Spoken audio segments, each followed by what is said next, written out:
రాజధాని విస్తరణకు భూములు ఇచ్చే ప్రసక్తే లేదని మరోసారి తేల్చి చెప్పారు రైతులు. రాజధాని భూ సమీకరణ గ్రామ సభలలో రైతులు పార్టీలకు అతీతంగా పెద్ద ఎత్తున నిరసన గాళం వినిపించారు. సభ జరిగిన ప్రతి చోట స్థానిక టీడీపీ ఎమ్మెల్యే తెనాలి శ్రావణ్ కుమార్ అధికారులను ఉక్కిరిబిక్కిరి చేశారు. ప్రశ్నలతో హోరెత్తించారు. భూములిచ్చేందుకు ఎవరూ సిద్ధంగా లేరని తెగేసి చెప్పారు. లక్షల ఎకరాలు తీసుకొని ఏం చేస్తారంటూ వారిపై విరుచుకుపడ్డారు. రాజధాని విస్తరణ కోసం ప్రభుత్వం 45,000 ఎకరాలకు పైగా భూమిని సమీకరించాలని నిర్ణయించింది. అందులో భాగంగా తాడికొండ మండలంలోని కొన్ని గ్రామాల్లో సిఆర్డీఏ అధికారులతో పాటు ఎమ్మెల్యే తెనాలి శ్రవణ్ కుమార్ ఆధ్వర్యంలో గ్రామ సభలు నిర్వహించారు. తాడికొండ మండలం పొన్నేకల్లులో నిర్వహించిన గ్రామ సభను రైతులు అడ్డుకున్నారు. రాజధాని విస్తరణకు సెంటు భూమి కూడా ఇచ్చే ప్రసక్తే లేదని తేల్చి చెప్పారు. అంతేకాదు సిఆర్డీఏ అధికారులు MLA Tenali Shravan Kumar go back అంటూ నినాదాలు చేశారు.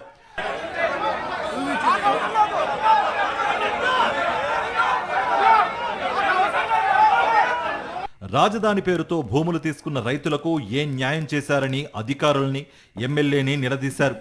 రాజధానికి భూములు ఇచ్చిన రైతులు రోడ్డున పడ్డారని, తమని కూడా ప్రభుత్వం రోడ్డున పడేయడానికి ప్రయత్నిస్తోందని ఆగ్రహం వ్యక్తం చేశారు. రైతుల ఆందోళనతో సిఆర్డీఏ అధికారులు ఎమ్మెల్యే తెనాలి శ్రవణ్ కుమార్ గ్రామ సభను అర్ధాంతరంగా ముగించుకుని అక్కడి నుంచి వెళ్లిపోయారు.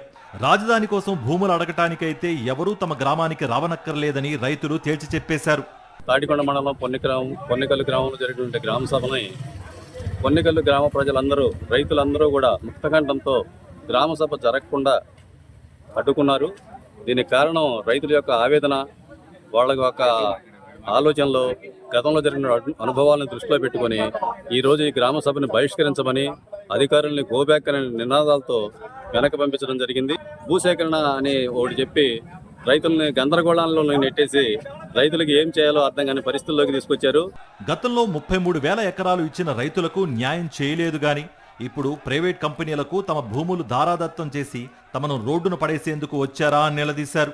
పైగా పీఎం కిసాన్ కింద కేంద్రం ఇప్పటికే 6,000 రూపాయలు ఇస్తోందని, రైతు భరోసా కింద రాష్ట్ర ప్రభుత్వం 20,000 రూపాయలు ఇస్తానని హామీ ఇచ్చిందని, ఇలా మొత్తం 26,000 రూపాయలు వస్తోందని, కానీ మీరిచ్చే 30,000 కౌలు ద్వారా మాకు అదనంగా దక్కేది కేవలం 4,000 అని ముక్తకంఠంతో రైతులు నిలదీస్తున్నారు.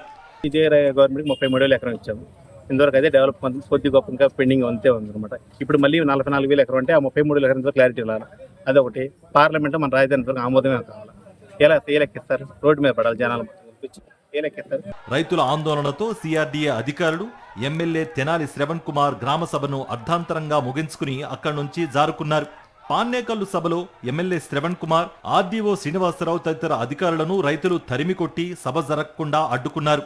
అనంతరం నిడముక్కల గ్రామంలో నిర్వహించిన సభలోనూ రైతులు వారిని ప్రశ్నలతో ఉక్కిరిబిక్కిరి చేశారు.